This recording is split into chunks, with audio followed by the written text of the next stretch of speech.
24h Sénat, tout de suite le débat.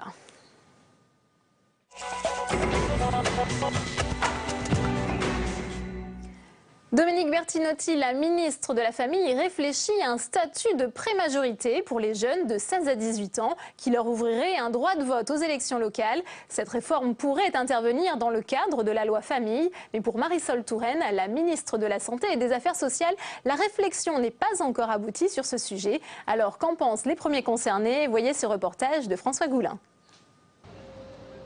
Trop tôt, pas concerné, aucun intérêt.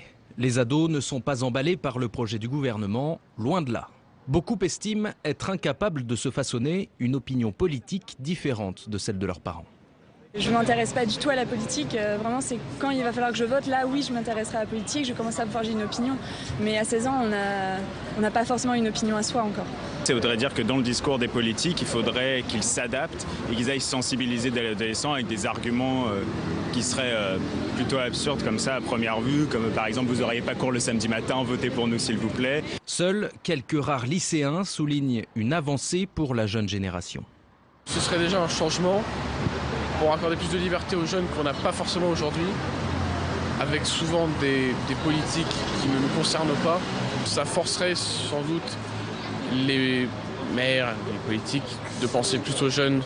L'UMP, de son côté, s'inquiète d'une idée qu'elle juge démagogique à quelques mois des élections municipales. C'est dangereux de jouer avec ça parce que ça n'est pas le sujet. Et il vaudrait mieux avoir des mesures beaucoup plus efficaces, sans doute, dans d'autres domaines comme l'apprentissage, l'accès à l'emploi et l'avenir qu'on peut leur offrir de ce côté-là. La proposition pourrait être intégrée à la loi sur la famille, présentée en Conseil des ministres en fin d'année. Encore faut-il que le gouvernement s'entende et parle d'une seule voix. Marisol Touraine, invitée hier sur Public Sénat, a fait part de sa réserve. Il faut être prudent sur le droit de vote, a-t-elle commenté. Et nous ouvrons le débat de ce 24h Sénat sur ce sujet de la prémajorité pour les jeunes de 16 à 18 ans avec nos invités ce soir. Maxime Werner, bonsoir. Merci d'être avec nous. Vous êtes président de l'Association des jeunes de France et vous êtes initiateur de la loi sur l'éligibilité à 18 ans. Face à vous, Jonas Haddad, bonsoir. Vous êtes secrétaire national de l'UMP, délégué national des jeunes populaires. Merci d'être avec nous. Alors, est-ce que vous pensez que ce statut de prémajorité pour les jeunes de 16 à 18 ans est une bonne idée, Maxime Werner? Je crois que ça a beaucoup de sens si c'est pris dans la volonté de faire accéder les jeunes à une réelle citoyenneté à 18 ans. C'est-à-dire que ce n'est pas la question de 16 ans qu'il faut se poser, c'est à 18 ans, quand les droits arrivent, quelles sont notre conscience et notre pleine capacité de prendre nos devoirs et de les assumer devant la nation. Le grand débat qu'il y a aujourd'hui, c'est qu'à 18 ans, il n'y a pas une réelle majorité. Le premier emploi durable, il est à 28 ans. On a de plus en plus de mal à pouvoir être autonome dans des questions de logement. La précarité, évidemment, de la santé de nos jeunes est aussi une question qui doit se poser.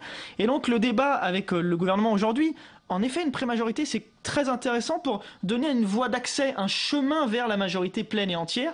Mais il faut la penser de manière plus large que le droit de vote, qui finalement n'est qu'un sujet parmi tous ceux qu'on accède à 18 ans.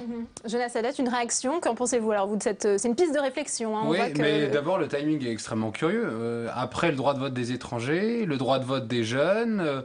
On essaye de flatter certaines parties de la population. On voit que les élections municipales approchent. Vous estimez que c'est démagogique, qu'il n'y a pas une forte aspiration chez les jeunes aujourd'hui, une demande de voter à 16 ans? D'abord, on voit bien que la ministre elle-même n'a pas réellement motivé sa proposition. Marisol Touraine est contre. Et en réalité, on ne voit pas d'argument réel pour aller vers ce droit de vote à 16 ans. Et j'ai, exactement comme le sénateur UMP qui a parlé tout à l'heure, la même position. C'est-à-dire qu'on avait un président qui s'est dit « Je suis le candidat de la jeunesse ». Il s'est auto-proclamé. Après, il est président de la jeunesse. Il arrive à un record de chômage des jeunes. Et la seule solution qu'il a proposée pour les jeunes, c'est de leur donner le droit de vote à 16 ans, alors que la majorité à 18 ans me semble extrêmement convenable. Et j'ai jamais entendu, et pour vous dire qu'on fait beaucoup de terrain, parce qu'on a des jeunes militants de 16 à 30 ans, j'ai jamais entendu un jeune de 16 ans me dire « Ah, moi j'aurais vraiment envie de voter », parce qu'ils ont conscience qu'entre 16 et 18 ans, on se forge une culture citoyenne, on étudie à l'école, on apprend certaines choses, et entre 16 et 18 ans, la maturité arrive, et 18 ans, à mon sens, c'est l'âge optimal pour avoir l'ensemble de ses droits, notamment le droit de vote. En 1974, certains disaient d'ailleurs qu'à 21 ans, on n'avait pas l'âge pour aller voter. Finalement, ça s'est fait. Aujourd'hui, on en est là aussi en tant que jeune, on a à peu près le même âge, j'imagine, de pouvoir s'engager très tôt. Moi, j'ai pas attendu d'avoir 18 ans pour essayer de changer les lois, de me présenter à 18 ans aux élections locales. Et aujourd'hui, les partis politiques sont en train de prendre conscience, ça a été long, hein, qu'il faut mettre des jeunes dans la représentativité, finalement, dans les exécutifs locaux. Et 20 ans, on reste jeune. Alors qu'en réalité, à 16 ans, on n'a encore pas de maturité. Personne n'a les mêmes 18 ans et les mêmes 20 ans. Ça ne veut rien dire. Il y a des études qui ont été faites. Béatrice Copper-Royer, qui est une psychologue spécialisée dans l'adolescence, estime aujourd'hui bien que c'est plutôt logique car les jeunes sont plus précoces quand même. Oui, mais sauf que le problème, c'est qu'on ne veut pas distinguer les majorités. Enfin, je veux dire, à un moment, on considère qu'il y a une personne qui peut avoir effectivement son premier job à 26, 27 ans, il va avoir son permis à 20 ans, il va avoir le droit de vote à 18 ans. Et le problème, c'est que si on descend à 16 ans, on va descendre jusqu'où? On considérera que parce que la personne commence à être réveillée, il faudra le donner plus tard à 14. Et donc en réalité, on voit très bien que c'est une opération qui est lancée comme un rideau de fumée. Sur les vrais problèmes de la jeunesse, parce qu'effectivement, comme sur d'autres sujets, on essaye de faire des écrans de fumée. Et deuxièmement, sans aucune motivation. Moi, j'entends la motivation de Maxime Werner parce que effectivement, c'est quelque chose pour lequel il a toujours milité, etc. Mais j'ai pas connu les motivations de la ministre. Et en réalité, j'ai vraiment l'impression d'une opération stratégique, voire cynique, ce qui est encore plus grave pour les jeunes. Je crois qu'il faut pas être caricatural, il faut voir loin. Aujourd'hui, le gouvernement, en tout cas, n'est pas sur cette position. La ministre a lancé un groupe de travail, et je suis pas payé pour la défendre, c'est le moins qu'on puisse dire. Elle a lancé un groupe de travail, on ne sait pas où ça va nous mener. Et ce sont des associations de jeunes, ce sont des spécialistes de ces questions qui vont décider. Mais il faut quand même revenir sur quelque chose. Aujourd'hui, on le sait, la durée de vie, la durée de vie est de plus en plus longue. Donc on a un corps électoral qui est tordu, qui est distendu justement vers le 4e âge et finalement aujourd'hui un nouveau risque qui est le risque de la vieillesse. Comment on fait pour prendre en considération les jeunes qui sont de plus en plus minoritaires dans ce pays? Ça, c'est une question qui, je crois, ne sera pas seulement répondue par ce sujet du droit de vote parce que ça ne concerne pas les élections nationales. Mais je crois qu'il faut entendre davantage les jeunes. La question de la démocratie participative est un grand sujet. Au-delà du droit de vote, je crois qu'il faut davantage former, initier les jeunes à quoi? À penser à eux-mêmes. À partir de 18 ans, c'est totalement crédible que les personnes soient engagées, soient militants et envie. Mais pour la simple et bonne raison qu'en réalité, nous, par exemple, nous accueillons des militants à partir de 16 ans. Oui, et on voit très bien que les jeunes sont de plus en plus politisés, ils ont un accès à la formation qu'ils n'avaient pas autrefois. À 16 ans, ils ne demandent pas à avoir la capacité de vote. Et comme je le disais tout à l'heure, ce qu'ils font, c'est qu'ils viennent et ils disent, voilà, j'ai envie d'avoir cette culture politique.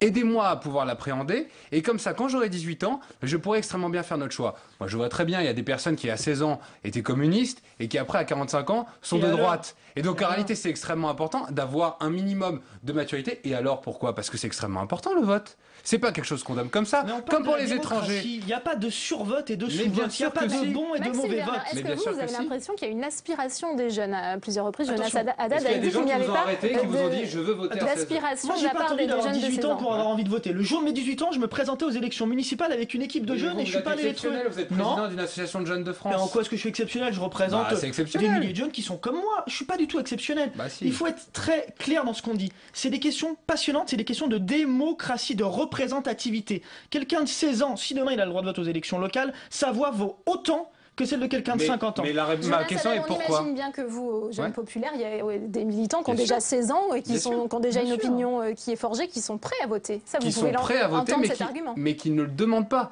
et qui même nous disent... Moi, j'ai bien conscience qu'aujourd'hui, j'ai des choses à faire, j'ai des choses à apprendre, et c'est pas honteux de dire qu'à un moment, quelqu'un n'est pas assez mature pour pouvoir voter. Je reviens à la question de dire, mais pourquoi on leur donnerait pas le droit de vote? Mais c'est exactement la même question que pour notamment les personnes qui sont pas de nationalité française. Parce que pour avoir le droit de vote, il faut deux choses.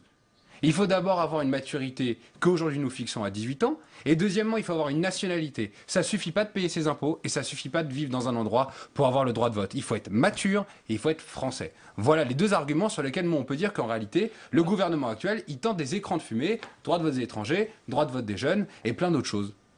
Maxime Werner, vous militez également pour une éligibilité à toutes les élections. Vous parlez de majorité complète, qu'est-ce que ça veut dire? Ça veut dire que jusqu'en 2012... c'est quand même il n'y a pas très longtemps, hein.